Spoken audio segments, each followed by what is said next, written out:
पादाश्च हस्तचरणश्रवणात्वगादि प्राणान्नमो भगवते पुरुषाय तुभ्यम्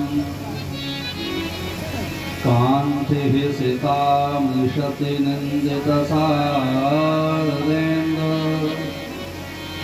यत्रैकतो विरसिता वसिताङ्गशोभा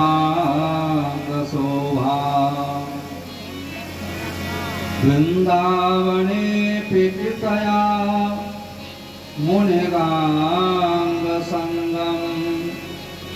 राधामुकुन्दयुगलम् तदहं नमामि ध्येयं सदा परिभवग्नमभीष्टदोहम् तीर्थास्पदं शिवविरञ्चिनुतं शरण्यम् विद्यातिहं प्रणतपालभवाब्धिपोतम् वन्दे महापुरुषते चरणारविन्दम् वंशे विभूषितकरान् नवनीरदाभात्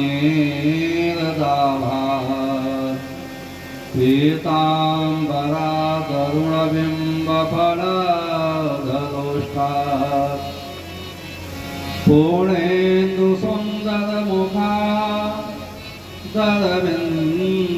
दरविन्दनेत्रात् कृष्णात् परं किमपि तत्त्वमहं न जाने जितने तारे गगन में उतने शत्रु हों जापे कृपाल गुनाथ की पालनवा का होए जब तक सूरज चाँद है गंगा यमुना में पानी तब तक बाबा अमर है तेरी राम कहानी जिनके सेवा भाव से मगन हुए श्री राम ऐसे श्री हनुमान को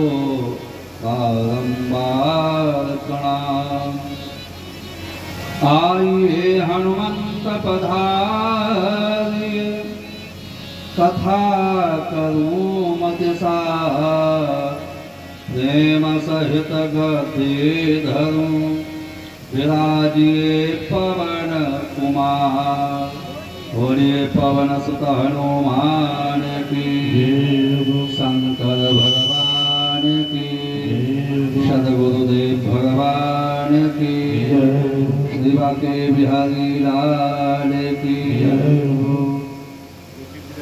मधुवन की लताओं में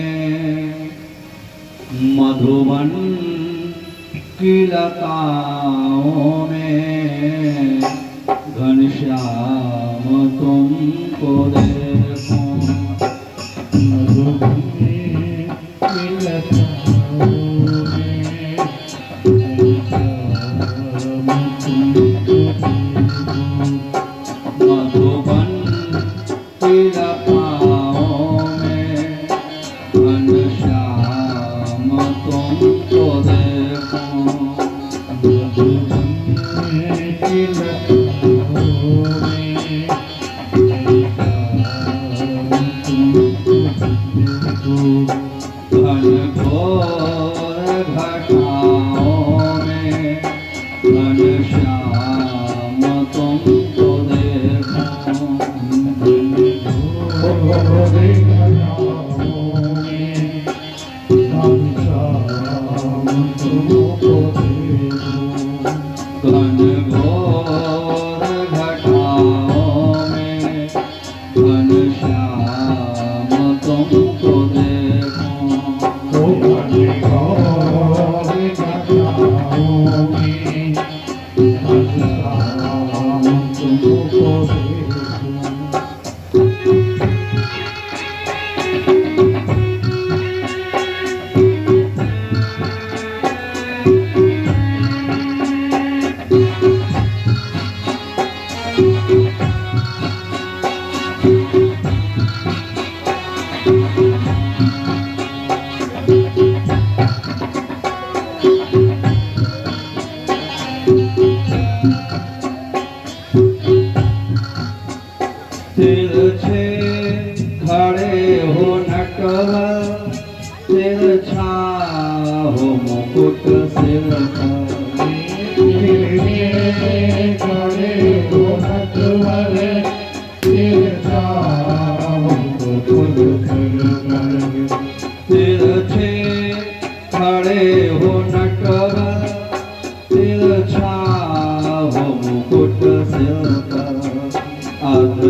पे धरे मुरली अधरों पे धरे मुरली अधरों पे धरे मुरली घनश्याम तुमको देखूं अधरों पे धरे मुरली घनश्याम तुमको देखूं मधुवन की लताओं में घनश्याम तुमको देखूं भगवान की लताओं में घनश्याम तुमको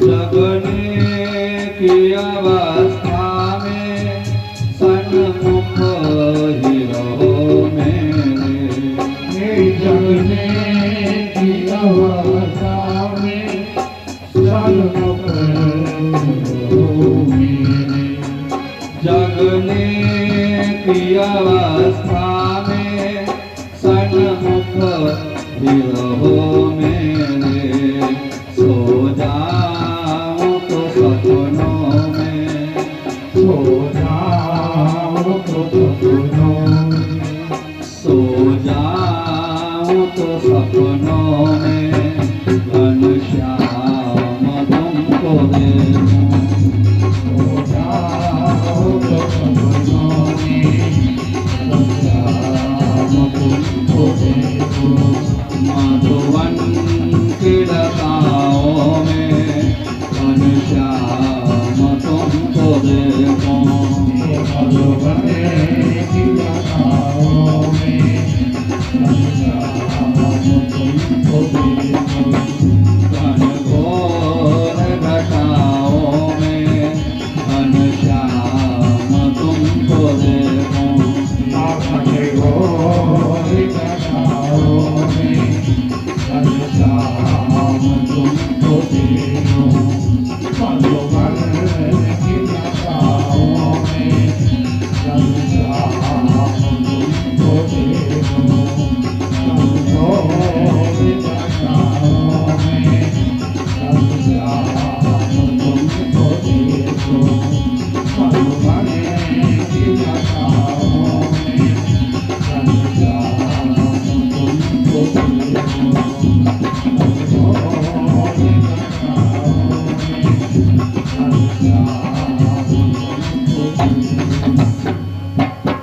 गौरी वृंदावन बिहारी लाल की परम पिता परमात्मा की पवित्र आत्माओं, आज श्रीमद् भागवत की कथा का चतुर्थ दिवस है। बड़ी पावन कथा है। आइए दो बार प्रभु नाम संकीर्तन बोले, उसके बाद श्रीमद् भागवत की कथा के अंतर्गत जो 2 अध्याय में राम कथा का प्रसंग आता है, उसी कथा में प्रवेश किया जाए। सभी भक्त 2 बार प्रभु नाम संकीर्तन बोले। राजा राम राम राम सीता राम राम राम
रामचंद्र भगवान की जय हो।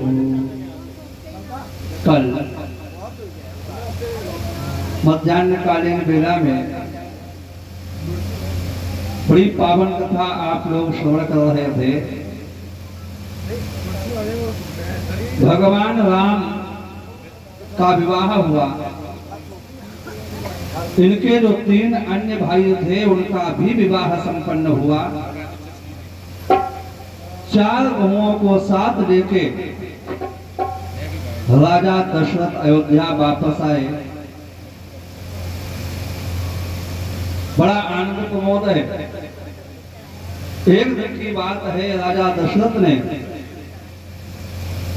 दर्पण देखा तो क्या देखा कि हमारे कान के पास के बाल सफेद हो गए।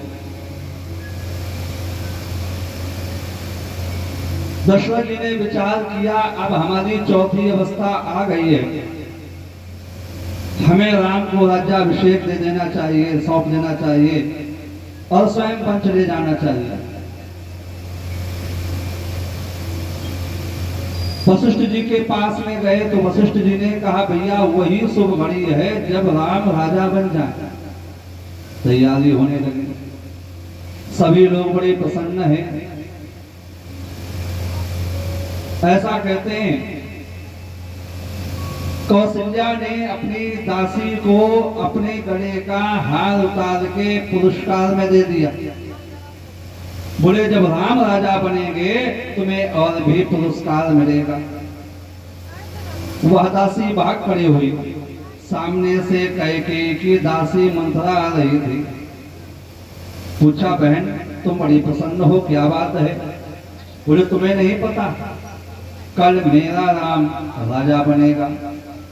ध्यान देना, जहां तेरा मेरा लग जाता है वहां राम राज्य कभी आ ही नहीं सकता।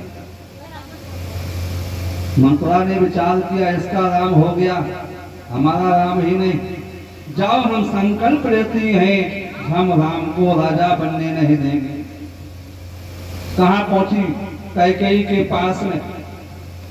कैकेयी ने देखा, कैकेयी ने कहा, अय मंत्रा, अभी तो तुम बड़ी प्रसन्न होके गई थी, इतनी जल्दी क्या हो गया? तो मंत्रा ने कहा, अय कैकेयी, तुम्हें पता भी है इस अयोध्या में क्या हो रहा है? कैकेयी ने कहा, तुम्हें बता दो। बोले कल राम राजा बनेगा। जो इतना सुना, कैकेयी इतनी प्रसन्न हो गई, अपने गले का हार उतार के मंत्रा के गले में डाल दिया। देख, जब राम राजा बन जाएगा तो तुम्हें और भी पुरस्कार दिया जाएगा। अयोध्या में वैसे राम को चाहने वालों की कमी नहीं थी, लेकिन सबसे ज्यादा कोई चाहता था तो कैकेयी ही थी। आप कहोगे चाहने का मतलब यह तो नहीं होता कि किसी को घर से बाहर निकाल दो। यदि कैकेयी राम को इतना चाहती थी तो उसने राम को वनवास क्यों दे दिया? अच्छा एक बात बताइए, जब बिना भगवान की इच्छा के पत्ता भी नहीं हिलता तो अयोध्या में इतना बड़ा काम हो गया, भगवान की इच्छा ही नहीं थी। ये तो भगवान की लीला है। कैकेयी निमित्त मात्र बन गई। ऐसी कथा आती है, जब भगवान बाल्यावस्था में थे, एक दिन भगवान खेल रहे थे, मध्याह्न काल का समय हो गया, दशरथ जी को भूख लगी। दशरथ जी ने कौशल्या से कहा, कौशल्या भोजन का समय हो गया है, जाओ राम को बुला के लाओ। तो कौशल्या गई, राम जी से कहा, बेटा चलो, हमारे पिताजी भोजन के लिए बैठे। भगवान राम ने कहा, मां आप हमको एक वचन दो कि समय जब आएगा तो आप हमको पन दोगी तो हम आपके साथ में चले। कौशल्या ने विचार किया, राजा का बालक ये वन में जाके क्या करेगा? कहा, बेटा जब भूख लगाए तो चले आना। दशरथ जी से कह दिया, अभी वो खेल में लगा है, बाद में आ जाएगा। दशरथ जी ने सुमित्रा से कहा तुम जाओ। सुमित्रा गई। भगवान ने सुमित्रा से भी यही कहा, मैया यदि आप हमें वनवास का वचन देती हैं तो हम आपके साथ में चलने को तैयार हैं। सुमित्रा ने विचार किया, कौशल्या का बालक हम कैसे कह दें कि तुम्हें वनवास दे देंगे। वापस आ गई। दशरथ जी ने कैकेयी से कहा तुम जाओ। तो कैकेयी पहुंची और जब कैकेयी ने कहा तो भगवान ने कहा, मां हम जानते हैं कि तुम हमें उदास नहीं देख सकती हो, क्या हम जो चाहते हैं वह हमको मिलेगा। कैकेयी ने कहा, बेटा मांग के देख ले, ऐसी संसार में कोई वस्तु नहीं है जो हम तुझे दे नहीं सकती। भगवान ने कहा, मैया जब समय आएगा तब आपको हमें वनवास देना पड़ेगा। कैकेयी ने कहा, जा दिया, लेकिन ऐ बेटा इतना बड़ा कलंक तुम हमको लगा रहे हो। जानते हो जो अयोध्यावासी प्रातः काल महल के बाहर खड़े हो जाते हैं एक छवि निहारने के लिए, वह लोग हमारा मुंह देखना नहीं चाहेंगे। और बात भी सही है। कैकेयी को जितना बड़ा कलंक लगा है शायद इतना बड़ा कलंक किसी को लगा नहीं। भगवान राम को इस धराधाम को त्यागे हुए 13 लाख वर्ष से अधिक व्यतीत हो चुके हैं, लेकिन आज भी कोई भी माता पिता अपनी कन्या का नाम कैकेयी नहीं रखना चाहता। आपको सब नाम मिल जाएंगे, कैकेयी अभी तक नाम हमको तो नहीं दिखाई पड़ा। तो कैकेयी ने कहा, इतना बड़ा कलंक तुम हमको क्यों लगा रहे हो। भगवान ने कहा, मैया तुमको तो कलंक लगना ही है, हमारा काम बन जाएगा। कहा, हमको कलंक क्यों लगना है। बोले, भैया याद कीजिए जब आप 5 वर्ष की अवस्था में थी, एक संत कैकेयी के दरवाजे पर आया। संत सो रहा था। आपने देखा होगा जब आदमी बूढ़ा हो जाता है उसके दांत तो होते नहीं है, जब सोता है तो हवा मुंह में भर जाती है, मुंह फूल जाता है, हवा निकल जाती है, मुंह पिचक जाता है। कैकेयी को बड़ा अच्छा लगा। कैकेयी ने विचार किया, इन बाबा जी के मुंह पे थोड़ा कोयला लगा दे तो ज्यादा अच्छा लगेगा। कैकेयी ने संत के मुंह में थोड़ा कोयला लगा दिया, हंसने लगी। संत की आंख खुल गई। बोले, बेटी क्या बात है, बड़ा हंसी आ रही है। बोले, महाराज आपका मुंह फूल और पिचक रहा था, हमने थोड़ा कोयला लगा दिया, अब ज्यादा अच्छा लग रहा है।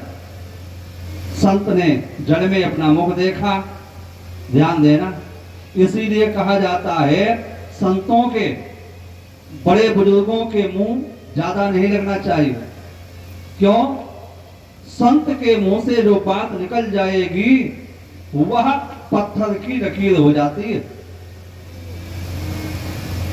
भगवान का भी कहना है, बाबा गोस्वामी कहते हैं, बोले, मोर बचन चाहे, मोर बचन चाहे पड़ जाए फीका, संत बचन पत्थर की फीका।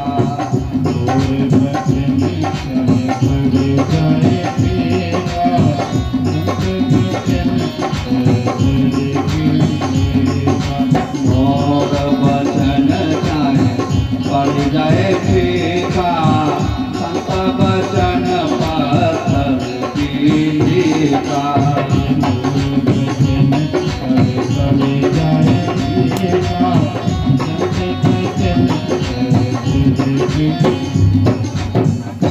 संत और बड़े बुजुर्ग जो कह देते हैं वह पत्थर की लकीर बन जाता है।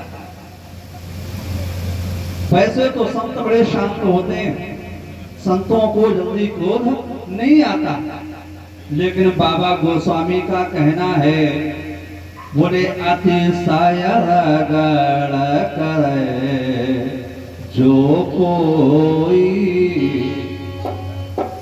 अतिशय रगड़ करे जो कोई अनल प्रगट चंदन ते होई अतिशय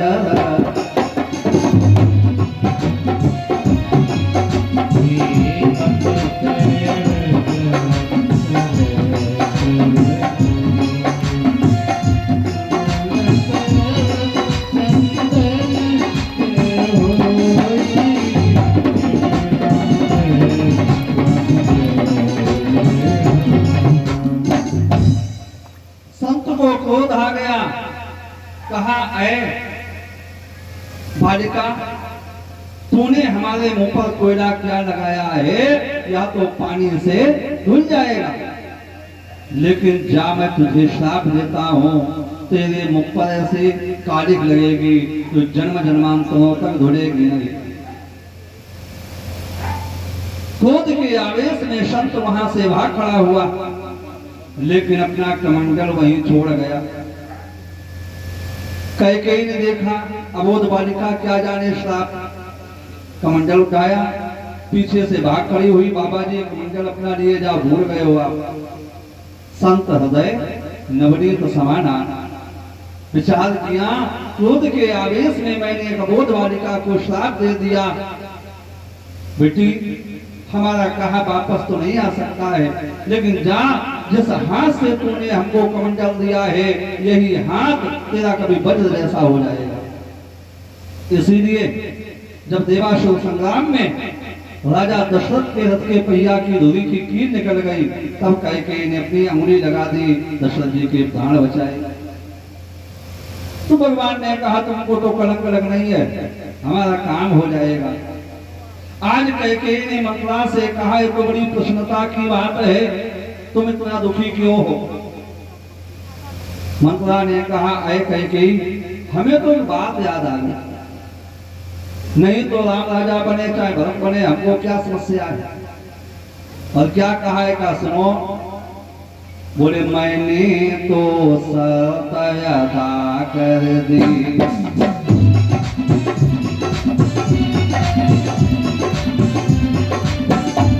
मैंने तो सतयता कर दी, जो नमक आपका खाया था,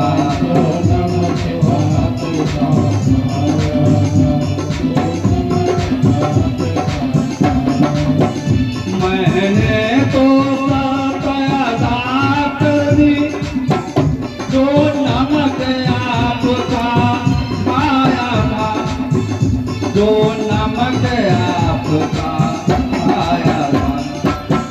इसलिए मोहब्बत से हमको,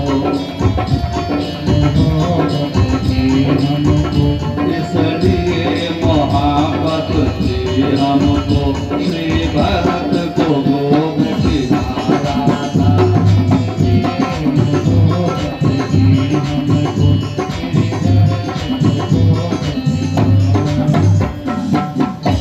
मंत्रा ने जब ज्यादा कहा, कैकेयी का दिमाग घूम गया। कैकेयी ने कहा, बहन अब हमें बताओ क्या करना चाहिए? बोले, तुम्हें दो वरदान दशरथ जी से मांगने हैं। पहला तो भरत के लिए राजगद्दी, और दूसरा राम को 14 वर्षों का वनवास।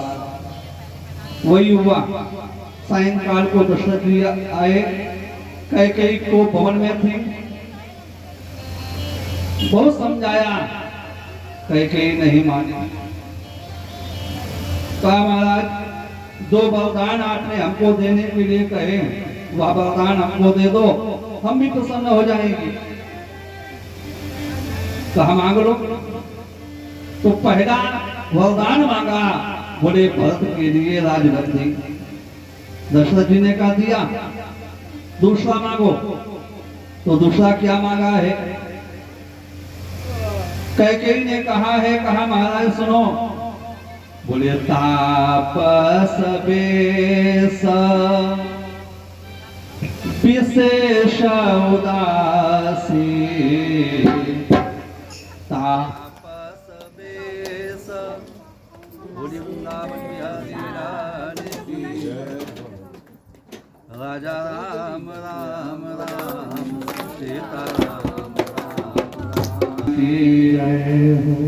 कैकेयी ने कहा सुनो महाराज, बोले तापस वेश विशेष उदासी और 14 वर्ष राम वनवासी।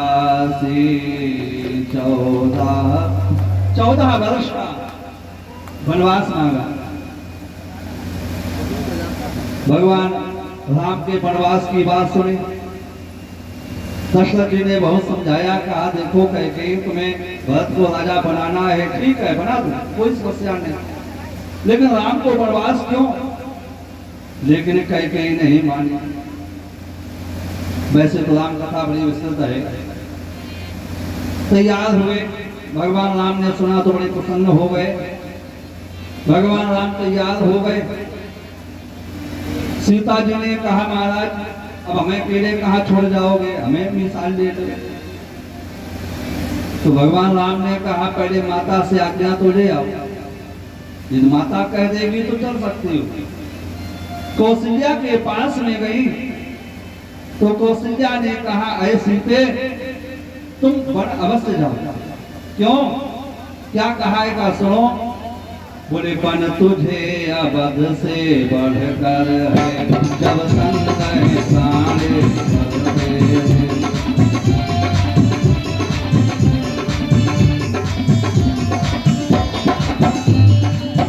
बन तुझे अवध से बढ़कर है, जब संग है प्राणेश्वर तेरे।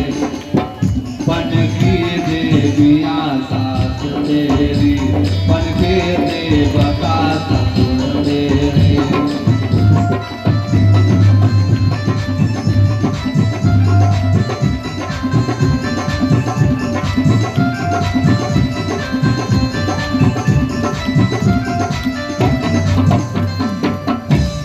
सीता मैया तैयार हुई, लखन लाल आ गए। लखन लाल ने कहा भैया हमको कहाँ छोड़े जा रहे हो, हमको भी साथ ले लो। भगवान ने कहा देख भाई अब यहाँ भरत है नहीं, शत्रुघ्न है नहीं, हम चले जाएंगे तो माता पिता को सांत्वना बनाने के लिए एक व्यक्ति का रहना यहाँ आवश्यक है, तुम यहाँ रहो। लखन लाल ने कहा भैया उनको सांत्वना हम कब देंगे जब हम शांत रह पाएंगे। आपके जाने की जिस समय समाचार सुना है तब से हमको शांति नहीं है, हमें आज्ञा दो। तो भगवान ने कहा हम तो नहीं कर सकते हैं, जाओ माता से आज्ञा ले आओ। सुमित्रा के पास में गए तो सुमित्रा ने कहा अय लखन तुम अवश्य जाओ, लेकिन एक बात ध्यान रखना, कभी मन में यह अहंकार नहीं लाना कि तुम राम के लिए जा रहे हो, तुम राम के लिए नहीं। सुमित्रा क्या बोली का सुनो। बोले तुम्हारे है तो राम बन जाहे, तुम्हारे है तो राम बन जाहे, दोसर है तो तात कछुनाहे।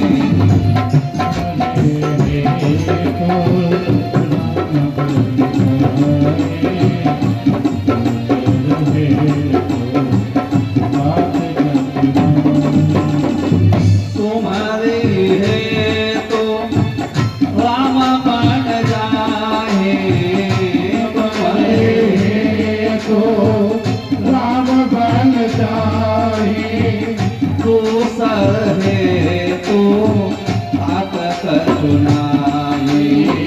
श्री राम जय राम जय जय राम, श्री राम जय राम जय जय राम। सुमित्रा ने कहा अवश्य जाओ, लेकिन चले सशंकित हृदय, अब काहे की शंका रह गई। अब तो माता ने कह दिया, लेकिन नहीं लखनलाल ने विचार किया अभी उर्मिला का भवन पड़ेगा, हो सकता है उर्मिला यह कह दे कि तुम रुक जाओ, या हो सकता है यह कह दे कि हम भी तुम्हारे साथ जाएंगे। और दोनों ही अवस्था में भगवान की सेवा में विघ्न होगा। जिस समय लखनलाल पहुंचे, उर्मिला जिस समय आई लखनलाल के सामने बड़ी उदास है। लखनलाल ने विचार किया हमें लगता है कि प्रभु के बन जाने का समाचार इसको मिल गया। लेकिन पूछा क्या बात है उर्मिला, बड़ी उदास हो? बोले महाराज क्या बतावे, हमारे प्रभु का राज्याभिषेक होने वाला है, सभी लोग अपने अपने अनुसार भगवान को भेंट देंगे, तो हमने विचार किया हम कोई ऐसी अनुपम भेंट दें जो स्मरणीय हो। तो दिमाग में आया प्रभु के राज्याभिषेक का चित्र बना के हम भगवान को भेंट दें। चित्र बन के तैयार हो गया, रंग भरने बाकी रह गए, तो हमने विचार किया चलो आज रंग भर दें, कल तो राज्याभिषेक है। रंग भरने बैठी, उसी समय आपका आगमन सुना, एकदम से खड़ी हुई तो रंग फैल गए और चित्र खराब हो गया। लखनलाल ने कहा उर्मिला चित्र यहाँ ही खराब नहीं हुआ, चित्र तो अयोध्या का खराब हो चुका है। अब हमारे प्रभु राम अयोध्या के नहीं अभी तो बन के राजा बनने जा रहे हैं, और हमारा संकल्प है हम उनके साथ जाएंगे। उर्मिला ने एक बार भी या नहीं कहा कि तुम रुक जाओ, एक बार भी नहीं कहा हम तुम्हारे साथ जाएंगे। उर्मिला ने एक ही बात कही प्रभु आप अवश्य जाओ, लेकिन एक बात ध्यान रखना सीता आपके साथ में जा रही है। लखनलाल ने कहा उर्मिला तुम्हारा दिमाग सही है, अरे सीता हमारी माँ है, तूने यह कैसे विचार कर लिया कि सीता के प्रति हमारे मन में कोई अन्य भाव आ सकता है। उर्मिला ने कहा महाराज क्रोध न करें, जागते में नहीं, यदि सोते में भी सीता के प्रति कोई अन्य भाव तुम्हारे मन में आ गया तो समझ जाना उर्मिला इस दुनिया में रही नहीं। लखनलाल ने कहा उर्मिला तू तो हमारी गुरु निकल गई, जा हम तुम्हें वचन देते हैं कि अब 14 वर्षों तक सोएंगे ही नहीं। ध्यान देना, मेघनाद का वध वही कर सकता था जिसने 12 वर्ष की अन्न स्त्री नींद छोड़ दी। आज तीनों प्राणी तैयार हुए, और जिस समय तीनों प्राणी चले, एक बात का ध्यान रखना, यहाँ मात्र कथा हो रही है, और यह कथा 7 तारीख को विश्राम हो जाएगी, 8 तारीख को यज्ञ हो जाएगा, प्रसाद बट जाएगा। उसके बाद में भले ही आपका मोहल्ला है, लोग हैं, लेकिन 2-4 दिन यहाँ अच्छा नहीं लगेगा। क्यों? भगवान की कथा के होने से। और जहां से साक्षात हमारे प्रभु जा रहे हैं, वहां की दशा क्या होगी? वास्तव में ये 22 तारीख को ऐसा लगा कि त्रेता युग आ गया। हर घर में, हर व्यक्ति में, हर व्यक्ति के हृदय में एक अजीब सी प्रसन्नता थी। ऐसा लगता था कि वास्तव में हमारे प्रभु राम अभी आए हैं। लगता था कि नहीं लगता था? सबके मन में प्रसन्नता थी, एक उत्साह था। तो भगवान राम जहां से जा रहे हो वहां की दशा क्या होगी? एक कवि लिखता है अयोध्या वासियों की दशा क्या है। बोले बच्चे कहते थे चीख चीख जा रहे हमारे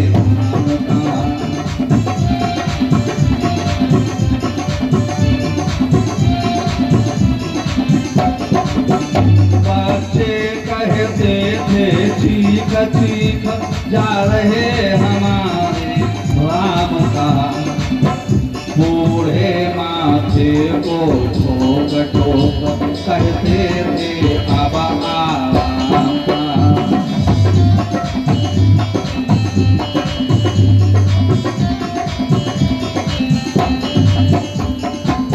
अयोध्या वासियों की दशा खराब हो गई, जहां राम नहीं वहां हम नहीं।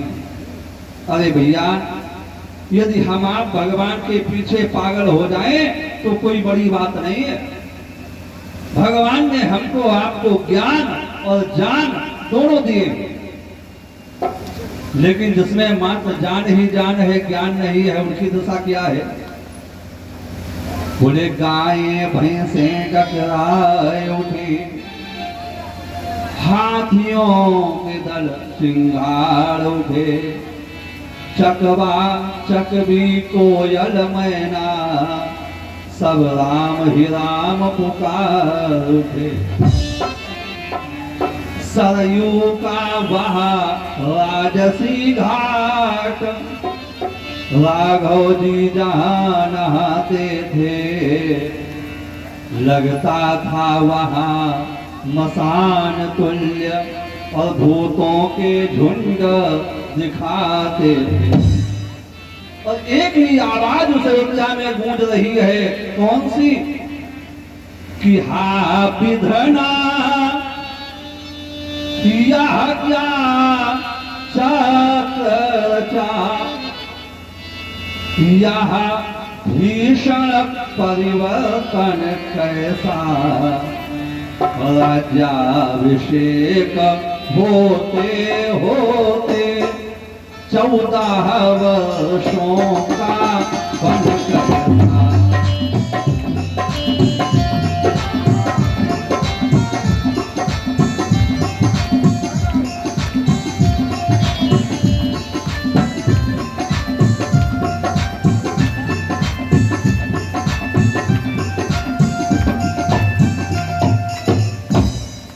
भगवान राम चले, भगवान ने अयोध्या वासियों को बहुत समझाया, लेकिन भगवान की बात किसी ने नहीं मानी।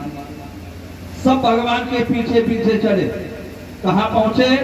बोले प्रथम कीन तमसा तट वासा, तमसा नदी के किनारे रहे। आधी रात का समय हुआ, भगवान ने सुमंत को जगाया, भैया भोज मारी रथ हाकऊ ताता, बाण आन उपाय बनहि दे बाता।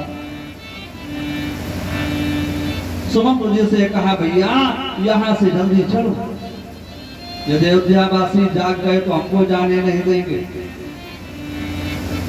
सुमंत ने रथ दौड़ा, ऐसा रथ दौड़ाया, प्रातः काल अयोध्यावासी जागे, भगवान को ढूंढा, बहुत ढूंढा, लेकिन भगवान नहीं मिले। भगवान कहाँ पहुंचे हैं? बोले गंगा जी के किनारे। यहाँ सबसे पहला काम भगवान ने किया, बोले परबस राम सुमंत्र पठाए। जबरदस्ती सुमंत्र को वापस भेज दिया। क्यों भाई? हमारे आपके घर में कोई व्यक्ति आता है और हम आप उसको स्टेशन बस स्टैंड पर छोड़ने जाते हैं, तो कोशिश यह रहती है कि गाड़ी में उसको बिठा दें, और गाड़ी जब चल दे तब हम वापस आए। और यहाँ भगवान ने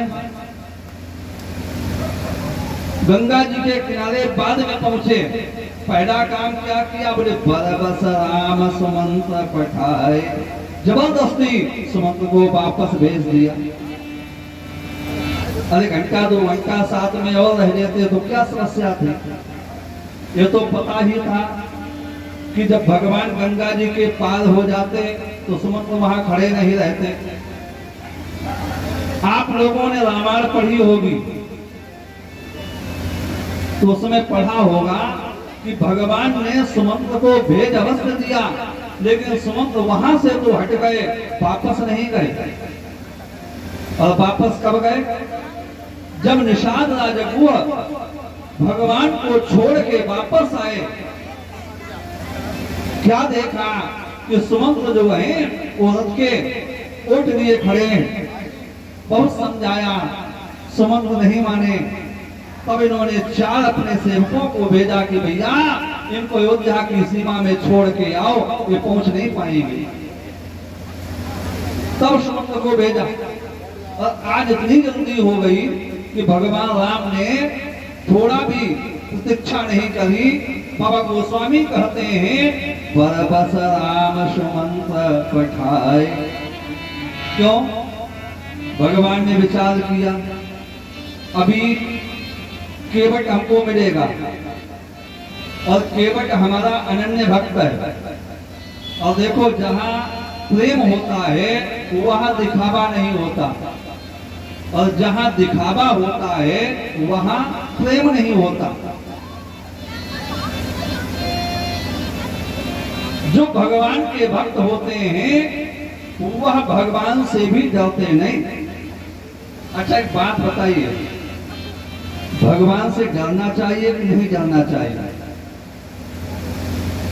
अब आधे लोग विचार करते होंगे डरना चाहिए, आधे लोग सोचते होंगे नहीं डरना नहीं चाहिए। वैसे हमारे हिसाब से भगवान से डरना नहीं चाहिए।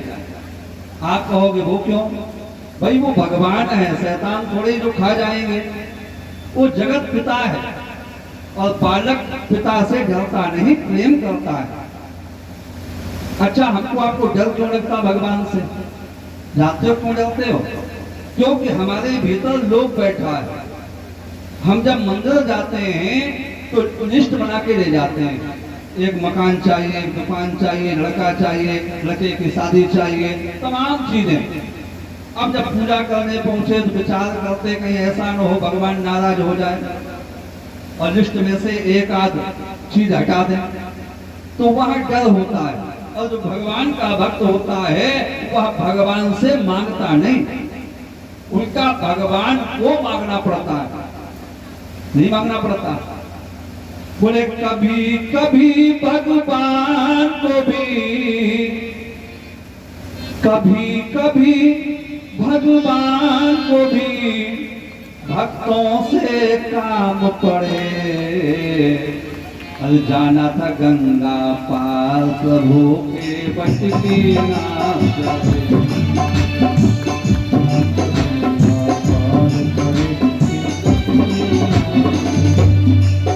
बट की नाम चढ़े। जाना था गंगा पार प्रभु के बट की नाम चढ़े।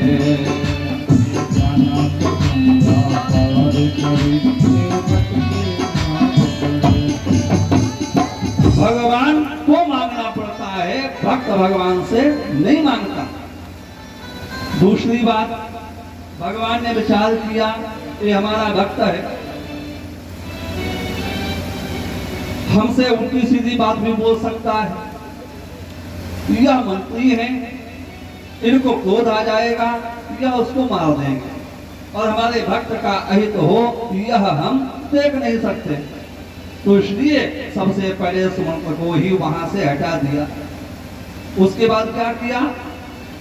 बोले 16 साल तीर आप चले आए, गंगा जी के किनारे आए।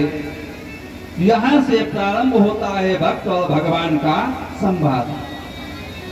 देखो यहाँ की एक चौपाई जो है ना बड़ी विचित्र है। बड़े बड़े संत, बड़े बड़े विद्वान इस एक चौपाई पर महीनों व्याख्यान देते हैं, लेकिन यह नहीं कह सकते हैं कि हमने इस चौपाई को स्पष्ट कर दी। और बड़े बड़े संत जब उस चौपाई का व्याख्यान नहीं कर पाते तो हमारी तो औकात ही क्या है? न तो यहाँ संत है न यहाँ विद्वान है, जैसा भगवान बुलवा देते हैं वैसा बोल देते हैं।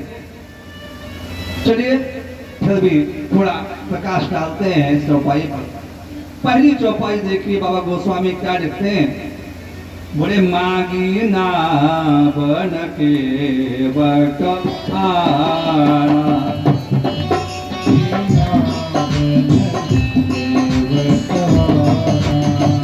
मांगी ना बन के बट आना, मांगी ना बन के बट आना,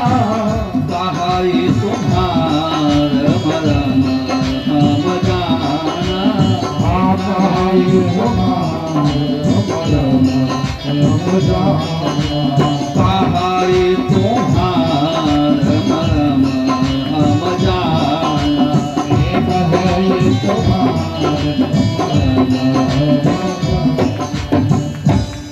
बाबा गोस्वामी कहते हैं, बोले मांगी नाव, भगवान ने नौका मांगी। पहला संदेह यहाँ होता है कि भगवान ने क्षत्रिय कुल में अवतार लिया।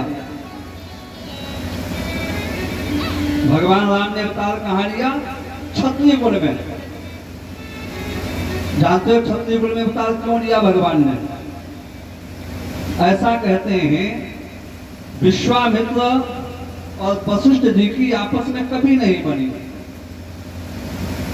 विश्वामित्र और वशिष्ठ जी की आपस में थोड़ी लड़ाई हो गई, तो वशिष्ठ जी ने विश्वामित्र जी को पराजित कर दिया। अपने ब्रह्म तेज से विश्वामित्र जी को पराजित किया। तो विश्वामित्र जी ने विचार किया, इसका मतलब यह है कि भगवान ब्राह्मणों से ही प्रसन्न रहते हैं, क्योंकि उस समय तक भगवान ब्राह्मण का अवतार दे चुके थे। विचार किया, भगवान ब्राह्मणों के घर में आए, ब्राह्मणों से प्रसन्न रहते हैं, तो हम भी ब्राह्मण बनेंगे। और इन्होंने क्या किया? तपस्या करी, और तपस्या के बल से राजर्षि से ब्रह्मर्षि बन गए, ब्राह्मण बन गए। भगवान ने विचार किया, विश्वामित्र जी ने हमको जाति में बांधना चाहा। भगवान जाति में नहीं बंधते, भगवान किसी एक के नहीं है, भगवान तो सबके हैं। न तो ब्राह्मण के हैं, न क्षत्रिय के हैं, न वैश्य के हैं, न हरिजन के हैं, भगवान सबके हैं। लेकिन विश्वामित्र जी से गलती हो गई, विश्वामित्र जी ने भगवान को ब्राह्मणों का मान लिया, तो ब्राह्मण बन गए। जब विश्वामित्र जी ब्राह्मण बन गए, तो भगवान ने कहा, जाओ, तुमने हमको जाति में बांधा, तुम समझते हो कि हम ब्राह्मणों के यहाँ ही आते हैं, इसलिए भगवान ने क्षत्रिय कुल में अवतार दे दिया। विश्वामित्र ब्राह्मण बने तो भगवान क्षत्रिय कुल में आ गए, और जब क्षत्रिय कुल में आ गए तो विश्वामित्र जी को कहाँ आना पड़ा? दशरथ जी के यहाँ मांगने के लिए।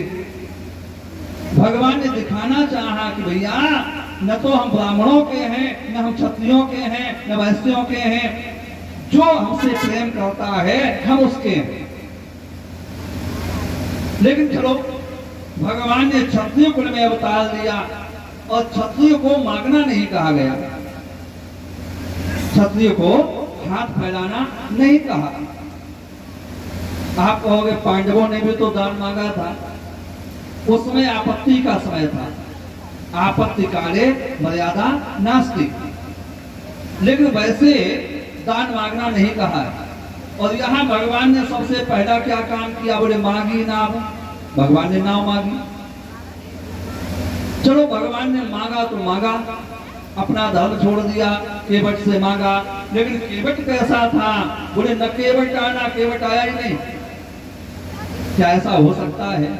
एक जमींदार का बालक नदी के किनारे पहुंच जाए और नाव चलाने वाले की मजाल की वो नाव किनारे न लावे, और यहाँ चक्रवर्ती सम्राट का बालक खड़ा है, 3 लोग, 14 वन का मालिक खड़ा है, नाव मांग रहा है, लेकिन केवट नाव लेके नहीं आया।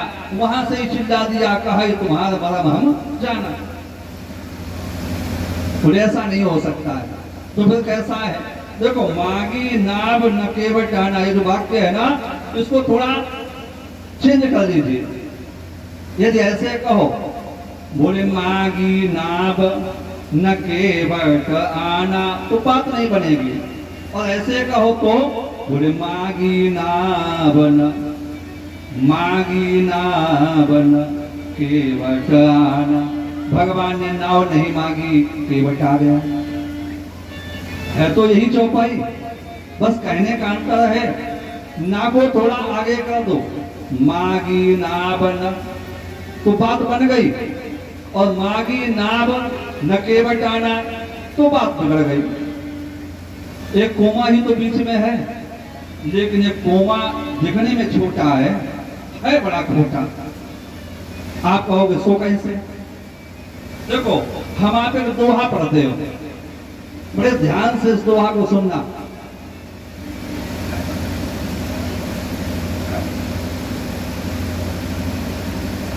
बोले वृंदावन बिहारी लाल की। कौन सा दोहा है?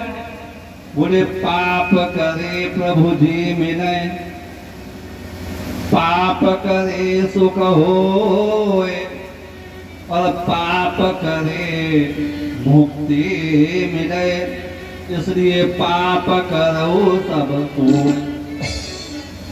अच्छा, बढ़िया बात है कि नहीं है? अब 4 घंटा यहाँ गर्मी में बैठो, काहे के लिए? पुण्य कमाने के लिए। हम लोग मंदिर जाते हैं, यज्ञ करवाते हैं, कथा सुनते हैं, काहे के लिए? पुण्य के लिए। और यहाँ सब इसी में है। अब हमारे दुबे जी सोच रहे होंगे पंडित जी तुम पहले मिल जाते तो ये दोहा हमको पहले सुना देते तो काहे हमारे 4 लाख रुपया खर्च हो जाते। भाई आजकल महंगाई का जमाना है, कथा करवाना कोई आसान काम तो है नहीं। लेकिन ध्यान देना, यहाँ शब्द पाप नहीं है। तो सुन लीजिए, बोले पाप करे प्रभु जी मिले, पाप करे सुख होए, पाप करे मुक्ति मिले, इसलिए पाप करो सबको। शब्द पाप नहीं था। पा अलग है और पकड़े अलग है। पा माने पैर, पैर छूने से इतनी चीजें मिलती हैं। पा पकड़े प्रभु जी मिले, पा पकड़े सुख होए, पा पकड़े मुक्ति मिले, इसलिए पा पकड़ो सबको। तो कोमा ही तो है। हम लोग एक वाक्य कहते हैं, रोको मत जाने दो। इसका मतलब क्या हुआ? रोको मत जाने दो। इसका मतलब है कि जो आदमी जा रहा है अब चला जाने दो, मत रोको। लेकिन अगर ऐसे कहो तो रोको मत जाने दो, तो क्या हो गया? बोले जो आदमी जा रहा है उसे पकड़ लो, रोक लो, जाने मत दो। कोमा ही तो बीच में है। तो अगर ऐसे कहो, बोले मागी ना बन केवट आना, तो बात बन जाएगी। और ऐसे कहा मागी नाब न केवट आना, तो बात बिगड़ जाएगी। भगवान ने नाव नहीं मांगी, केवट ने देखा भगवान को तो देखते ही देखते आ गया, लेकिन आते आते ऐसी बात कही, आज तक ऐसा कोई भगवान से नहीं बोला। हम लोग क्या कहते हैं? प्रभु आपकी माया आप ही जानो। और वह वो क्या कहता है? कहा ये तुम्हारा मरम हम जाना, हम तुम्हें जानते हैं। भगवान को बड़ी हंसी आई। भगवान ने कहा ऐ लखन, आज तक ऐसा कोई माई का लाल पैदा नहीं हुआ जो हमें जान जाता। और क्या कहेगा सुनो, बोले त्रिभुवन 3 काल जग माई,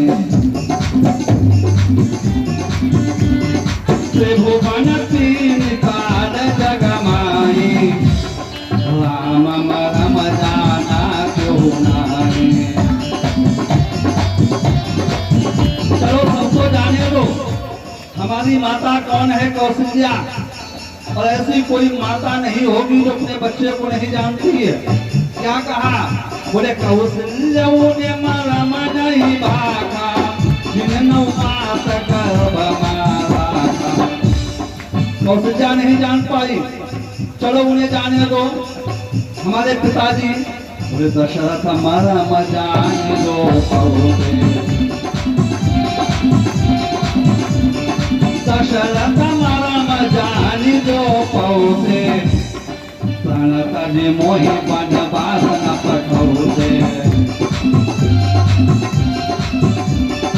रीति सुना चली आई, प्राण जाई पर वचन न जाइए, छोड़ देते, हमें मन में नहीं आने देते।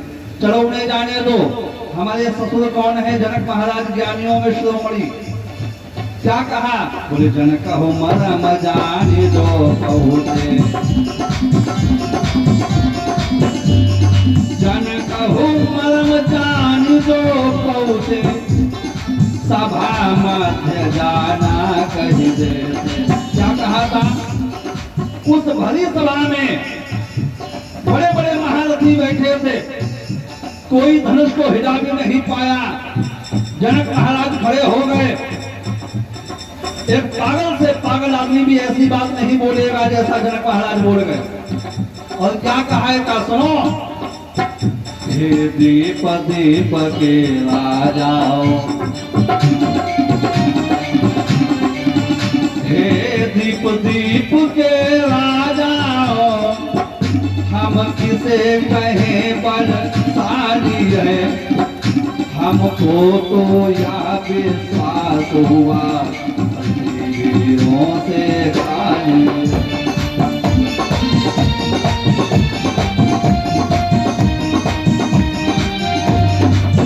आसरा छोड़ प्रस्थान करो,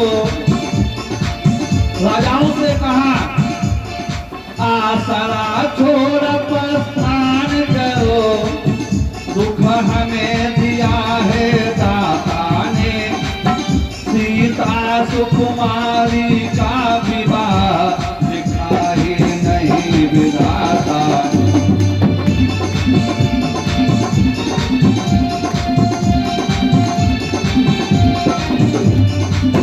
हुआ निज निज गृह जाओ, लिखन विधि वैदेही विवाहो, लिखन विधि वैदेही विवाहो। भगवान ने कहा कोई भी हमको नहीं जान पाया। और केवट बोले केवट धरी धरी मारे ताना, और कहा तुम्हारा मरम हम जाना। केवट बोला मारा चिल्लाओ नहीं, न तुम साहूकार हो और नाम क्या कहते हैं, हमारे दरवाजे खड़े हमें को आंखें दिखा रहे हो। भगवान ने कहा आंखें थोड़ी दिखा रहे, पूछ रहे कैसे जानते हो। बोले महाराज हम पढ़े लिखे नहीं, अंगूठा टेक है, लेकिन हमने सत्संग किया है। केवट क्या बोला। बोले हमने सुने हैं वेद पुराना, जिनमा लिखे सिंह भगवाना, खम्ब फार हिरण्याकुश मार्यो, और ताहा नरसिंह रूप विस्तार। बोले आज श्यार बने केवट द्वारे, और कहा से किनाबो नाब किनारे, भूमि अकड़े रहु भगवाना, कहा तुम्हारा।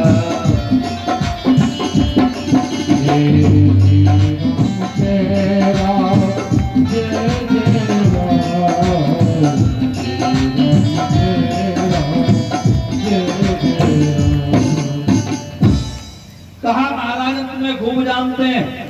भगवान ने कहा बस इस एक बात से तुम हमको जान गए। अरे तो बच्चा बच्चा जानता है, कोई नई बात हो तो बताओ। केवट बोला नई बात बताएं। बोले बताओ। तो क्या कहेगा सुनो। बोले एक दिना बलि के मख गयो, तीन पैग मही मांगति भयो, पूरे तीन पैगना भयो, सब जग आई गयो निज अंगा, और तिन पर नागी जाई न गंगा। पग पताल पहुँचे जिनके रे, और सो के बट के करत निहोरे, अरे दूरिय खड़े रहु भगवाना, कहे तुम्हार मरम हम जाना।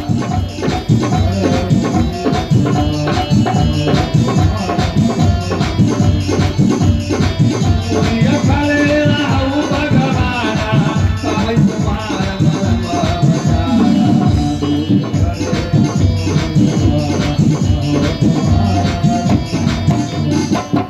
बोले हम तुम्हें खूब जानते हैं। भगवान बोले चलो बड़ी बढ़िया बात है, अब जान पहचान हो गई तो काम आसान हो जाएगा। भैया हमें गंगा जी के पार होना है, पार पहुंचा दो। केवट बोला न जानते होते तो शायद पहुंचा देते, लेकिन महाराज जानबूझ के आफत कौन मोल ले? बोले क्यों, क्या समस्या है? बोले महाराज तुम कोई तो ही आए अवतारी और तुम्हारे संग एक है नारी। भगवान ने कहा काय केवट, तुमने कभी स्त्री पुरुष का जोड़ा साथ साथ उतारा नहीं? बोले महाराज उतारे हैं, तुमसे अच्छे अच्छे उतारे। बोले हमें क्या खासियत है? बोले तुम्हारे चरणन जादू टोना, ऐसे हमने कबहू सुने ना। भगवान बोले अब बात होश में करना, हमने किसे टोना मार दिए? केवट बोला महाराज बताते हैं, पत्थर छुअत नारी हुई जाई। पत्थर छू दिया, स्त्री बन गई। भगवान ने विचार किया, एक बार हमसे गलती क्या हो गई, अब जहां जाते हैं उड़ाना हमको मिल जाता है। जनकपुरी में पहुंचे तो सीता जी पैर नहीं छू रही हैं, क्यों?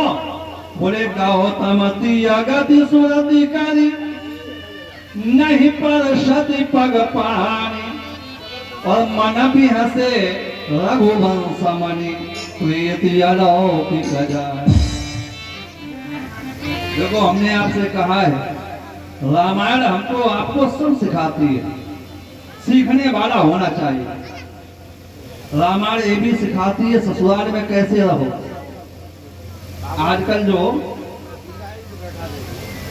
ससुराल में उधम मचता है वो क्यों? इसीलिए ज्यादा मजाक करोगे तो फिर आपत्ति ही आएगी।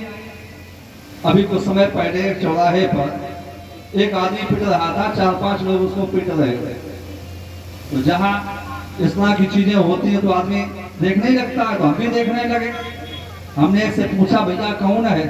बोले कोई ज्यादा वैसी बात नहीं है, पिटने वाला जीजा है, पिटने वाले साले हैं।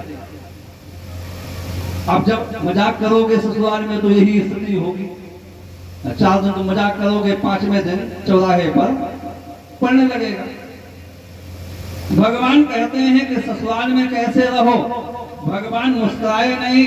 बाबा गोस्वामी कहते हैं मन भी हंसे रघुवंश मन, मन में हंस लिए। भगवान कहते हैं वहां सीता जी पैर नहीं छू रही है, क्यों? अहिल्या का उद्धार करके गए थे, और यहाँ केवट हमको उड़ाना देता है कि तुम्हारे पैरों में जादू है। तो केवट ने कहा महाराज तुम्हारे पैर जो हैं ऐसे नहीं है कि हम तुम्हें नाव पर बिठा लें। भगवान ने कहा भैया चलो 1 से 2 बन जाएंगे तो क्या समस्या है? अरे भैया यदि 1 से 2 स्त्रियां बन जाएगी तुम्हारे तो भाग है, एक तुम्हारे लिए भोजन बनाएगी, एक तुम्हारे पैर दबाएगी। केवट ने कहा महाराज तुम्हें बातें बहुत आती हैं। कहा क्यों? बोले जिनके जिनके 2 विवाह हुए उनका उनका बेटा ढाल हो गया। देखो भैया तुम्हारे मोहल्ला में किसी के हुए हो तो नाराज मत होना, ये तो कथा है, कथा में सब बातें आ जाती हैं। तुम्हारे यहाँ बड़े अच्छे तरीके से रह रहे होंगे लोग, लेकिन ये पक्का है जिनके जिनके 2 विवाह हुए वो घर में भले घर से बाहर भले मूछों पर ताव देके निकले। बोले वृंदावन बिहारी लाल की। ऐसे भी अच्छा नहीं लगा जी। गोविंद जय जय हरे गोविंद जय जय बोलिए गोविंद भगवान की जय हो। बोले महाराज यदि कहीं आपका पैर छू गया ना तो 2 स्त्रियां बन जाएंगी। भगवान ने कहा 2 बन जाएंगे तो बढ़िया बात है। पहले राजा लोग 100-100 300 शादियां करते थे। बोले नहीं महाराज जिनके जिनके 2 विवाह हुए उनका उनका बेटा ढाल हो गया। बोले हमको तो नहीं लगता। बोले महाराज आप राजा हो, आपको कैसे लगेगा? हमसे पूछो। कहा तुम बताओ। बोले उत्तान पाद के 2 स्त्रियां थी। एक ने बालक को वन में भेज दिया, राजा कुछ नहीं कर पाया। तो भगवान ने कहा भैया ये तो किस्सा कहानियां हैं, हो गया तो हो गया। बोले नहीं, एक राजा की जब हम याद कर लेते हैं रोंगटे खड़े हो जाते हैं। बोले ऐसा कौन सा राजा था? बोले एक भूप के दुई रही बाला, रोज कहीं बई झगड़ा झाला, एक महल में रही वो नाही। एक राजा के दो स्त्रियां, जैसे एक म्यान में दो तलवारें नहीं रह सकती, वैसे एक घर में दो स्त्रियां सौत बनकर नहीं रह सकती। लड़ाई होने लगी। एक दिन छोटी वाली ने कहा राजा साहब से, या तो इसको मायके भेजो या हमें भेजो, संग संग नहीं रहेंगी। राजा ने कहा कोई नहीं जाएगा। तो राजा कारीगर बुलवाए और महल के ऊपर महल बनाए। तो महल तैयार हो गया। छोटी रानी ऊपर रहती थी, बड़ी रानी नीचे रहती थी। राजा छोटी रानी के बसीभूत था, वो भी साथ नहीं रहता था। एक दिन की बात है, आधी रात का समय हुआ। तो आधी रात अंधेरिया काली और राजा प्यास लगी अति भारी। राजा तुरंत जगाई रानी, प्यास लगी मोहि लाबऊ पानी। राजा ने रानी साहिबा से कहा रानी साहिबा हमको बड़ी प्यास लगी है, पानी पिला दो। अब इतनी पतिव्रता तो थी नहीं जो पानी पिला देती। रानी साहिबा ने कहा महाराज भगवान ने तुम्हें दो हाथ और दो पैर दिए, तो चुप कहे उतर जाऊं महिपाला और पानी पी लऊ तत्काला। दिया यार के साथ में लगा दिया, जाना जल्दी आ जाना। अब राजा साहब गए। छोटा मोटा आदमी होता तो मिट्टी के घड़े होते, राजाओं को मामला सोने चांदी के बर्तन। तो जो पानी लिया वो बर्तन खटका, बड़ी रानी की आंख खुल गई। राजा साहब को देखा, दौड़ पड़ी। राजा साहब भाग खड़े हुए, पहली सीढ़ी चढ़ पाए। रानी साहिबा ने पैर पकड़ लिए, महाराज आज रुक जाओ। छोटी वाली ऊपर खड़ी थी, विचार किया कहीं ऐसा न हो नीचे रुक जाए। लेकिन विचार किया इनके हाथ नीचे पैर नीचे, बताओ हम क्या पकड़ा। पहले राजा लोग गौपुरी चोटी रखाते थे, 2 हाथ लंबी। विचार किया पातिव्रत धर्म हटाओ, अपना काम बनाओ। शायद इसीलिए लोगों ने अब चोटी रखाना बंद कर दिया। तो एक हाथ से कान और एक हाथ से पकड़ी चोटी राजा को। अब दोनों लोग खींच रहे। राजा की हालत खराब। बोले डेढ़ पहर की यही चातानी और दोनों महार के उना मानी। रानियां थी, मार खाती थी। कितने माँ हुई गयो सवेरा। बड़ी बारी ने विचार किया, अगर कोई सेवक आ गया वो क्या कहेगा, कैसी स्त्री है, अपने पति के पैर पकड़ के खींच रही है। तो उसने छोड़ दिया। छोटी वाली ने विचार किया, हमारी हंसी ज्यादा होगी तो छोटी और कान पकड़े, तो उसने भी छोड़ दिया। अब राजा साहब मरे पहले ही हो गए और जो जमीन पर आए तो जय जय श्री राम हो गए। केवट ने कहा महाराज, बोले हमारी नाव की नारी बनई राजा की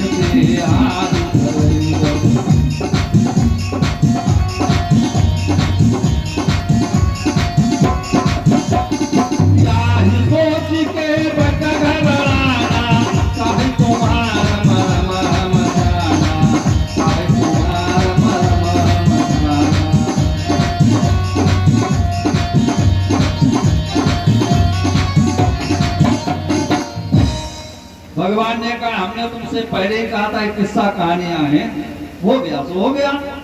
केवट बोला नहीं महाराज, प्रत्यक्षम किम प्रमाणम, प्रत्यक्ष के लिए प्रमाण की आवश्यकता नहीं पड़ती। बोले मतलब? बोले बात कहें नाराज तो नहीं हो जाओगे? नहीं होंगे।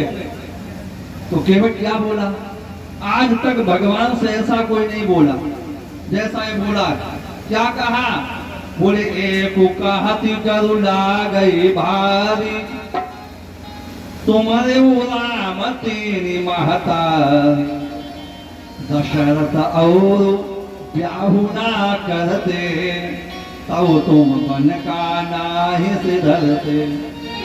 हमारे नाव किनारी बनई हो, कलुवई पिमई बनई पठई हो, अरे दूरी खड़े रहो भगवाना, ताई तुम्हार परम जाना।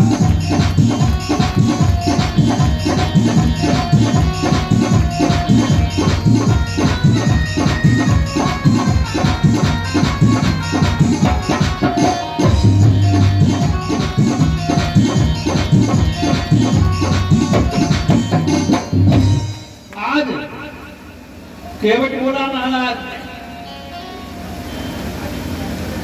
अगर तुम्हारे पिताजी ने भी एक ही विवाह किया होता तो तुम भी घर में बैठे होते, वन में मारे मारे नहीं घूम रहे होते।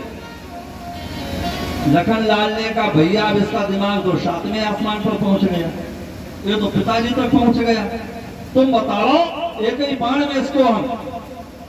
भगवान ने कहा तुम शांत बैठाओ, ये जो कहता है कहने दो। केवट बोला महाराज कहने की बात नहीं है, तुम्हारी नहीं तुम्हारे बाप की कसम, जब तक तुम्हारे पैर नहीं धो लेंगे हम पार नहीं करेंगे। तो भगवान को बड़ी हंसी आई, कसम भी खाई तो हमारे बाप भी खाई। सुनी केवट के बैन प्रेम लपेटे अटपटे, बिहसे करुणा है न चितय जानकी लखन तक। कथा तो यहाँ बड़ी विस्तृत है, ये तो राम कथा है। राम कथा कही जाए तो 9 दिन में कथा कहने का विधान है, यहाँ तो भागवत जी की कथा है। थोड़ा और संक्षिप्त करते हैं। वैसा कहते हैं अंत में भगवान ने कहा केवट से कि भैया पैर धो लो। तो जब राम जी की आज्ञा मिल गई तो बाबा गोस्वामी कहते हैं बोले केवट राम जाय सुपावा, और पानी कठौता बरी नैयावा। आप कहोगे क्यों भाई, गंगा जी के किनारे पानी कहां से आ गया? वहां तो गंगा जी होनी चाहिए। एक बात ध्यान रखना। अच्छा एक बात बताओ, किसी कन्या का मायके पक्ष का कोई व्यक्ति आ जाए तो कन्या जो है कहाँ जाती है? मायके के वाले के पास पहुंच जाती है। तो गंगा जी का मायका कहाँ है? वहां तो पूरा मायका आ गया था। राम जी के चरणों में गंगा जी का मायका है। तो गंगा जी निकली और कहाँ पहुंच गई? राम जी के चरणों में। अब वहां क्या बच गया? पानी। बाबा गोस्वामी ने लिख दिया पानी कठौता। वैसे पानी लिखा ही नहीं, पानी शब्द लिखा। संस्कृत में पानी कहते हैं हाथ को, हाथ में कठौता लेके आ गया। पैर धोए, बिठारा, और जिस समय चले तो गंगा उछाले लेने लगी। केवट ने लगी रख दी। भगवान ने कहा क्या हो गया? बोला नहीं केवट, गाने लगा। आइए हम लोग भी प्रेम से गाएं। अरे मेरी नैया में, मेरी नैया में लक्ष्मण राम, गंगा मैया में वो मेरी नैया में लक्ष्मण राम,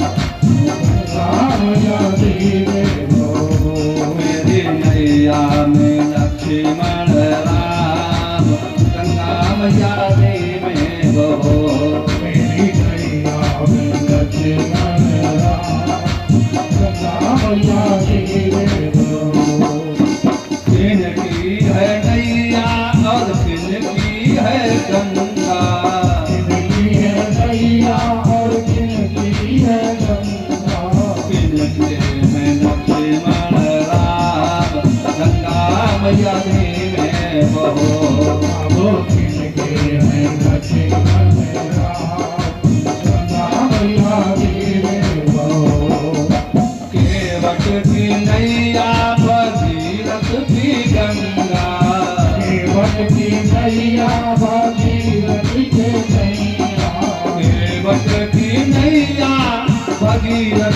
गंगा बटती नैया भागीरथी गंगा राजा दशरथ के लक्ष्मण राम गंगा मैया धीमे बहो राजा दशरथ के लक्ष्मण राम गंगा मैया धीरे बहो कहा कर नैया और कहा कर गंगा करे नैया और कहा करे गंगा कहा कर लक्ष्मण राम गंगा मैया धीमे बहो कहा करे लक्ष्मण राम गंगा मैया धीरे बहो पार कर नैया और पाप हरि गंगा करे नैया और पाप हरे गंगा पार कर नैया और पाप हरि गंगा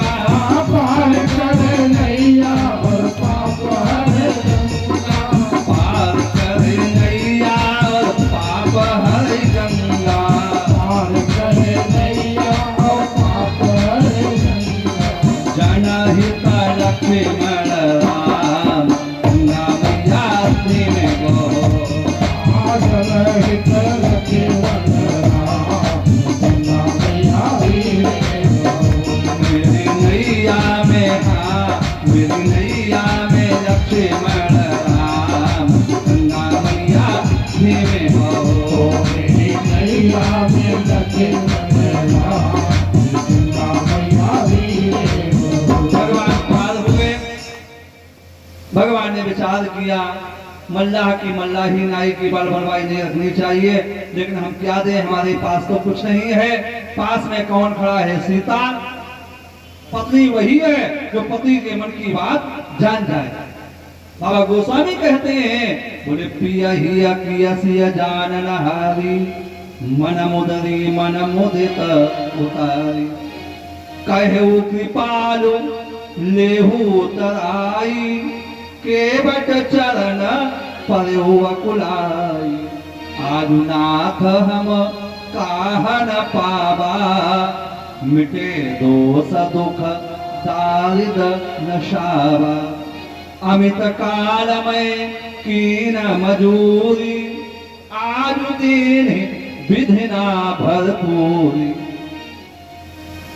तो भगवान ने कहा कुछ दे लोगे तो हमको अच्छा लगेगा। बोले महाराज ऐसी बात है तो सुनो। क्या कहा? बोले फिरती बार नाथ जो देवा असो प्रसाद में सिर धरि देवा प्रसाद में सिर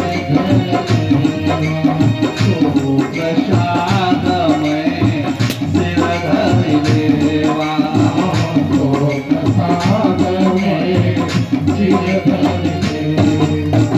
भगवान आगे बढ़े हैं, संतों महात्माओं से मिलते हुए भगवान चित्रकूट में वास करते हैं। यहाँ भरत मिलाप होता है। उसके बाद भगवान आगे बढ़े, पंचवटी में पहुंचे। यहाँ से प्रारंभ होता है रामचरितमानस। शूर्पणखा का आगमन हुआ, नाक कान उनके काटे, खरदूषण आए, उनका भगवान ने उद्धार किया। इसके बाद में मारीच आया सोने का मृग बन के। ध्यान रखना, असंभवम है मृगस्य जन्म तथापि रामो लुलुभे मृगाय प्रायः समापन्न विपत्ति काले धियो विपुंसान् मलिनी भवन्ति। सोने का हिरण नहीं होता है, सब जानते हैं, लेकिन भगवान सोने के मृग के पीछे गए। क्यों? आपत्ति का समय जब आता है तो बुद्धि काम नहीं करती। सीता जी का हरण हुआ, भगवान ने खोज करी, ऋषिमुख पर्वत पर पहुंचे, सुग्रीव से मित्रता हुई। हनुमान जी और जो बानर थे वो सीता जी की खोज में गए। पता चल गया कि लंका में सीता जी हैं, तो भगवान ने लंका पर चढ़ाई की, समुद्र मंथन किया, समुद्र बंधन किया। उसके बाद में लंका पहुंचे। ऐसा नहीं किसी ने समझाया न हो रावण को, पहले हनुमान जी ने समझाया। हनुमान जी ने कहा सीता दे दो, राम जी से संधि कर लो। तो भगवान वो रावण ने कहा मैं उस बेचारे राम से संधि कर लूं। जब बेचारा शब्द कहा तो हनुमान जी को क्रोध आ गया। हनुमान जी ने कहा, ऐ रावण तेरी औकात क्या है? बोले, काहे को है तेरो दंड कमंडल, दंड ही तोड़ी धरऊ न करी सो, कूद कमूर चढ़ऊ गढ़ ऊपर, रावण मीज धरऊ म करी सो। एक बार सकुचात हो राम ही, जानकी मातु पड़ी ज करी सो, नहीं तेरी लंक लंगूल लपेट के चारों दिशा पटकऊं चकरी सो। मैं तुम्हारी लंका समुद्र में डुबो के जाता, लेकिन राम जी की आज्ञा हमको नहीं है। जब लंका को जला दिया, मंदोदरी ने समझाया रावण को, उठ जागो पिया तेरी होती हंसी, फुलवारी सबई हनुमान उजारी। ओ कतखात आघात नहीं, जड़ मोरी उफारी समुद्र में डारी। छोटो स्वरूप धरे तपसी, जिन खेद दे सगरे रखवारे। और घोर ही युद्ध घने पड़ी है, रणमा लड़ी है दशरथ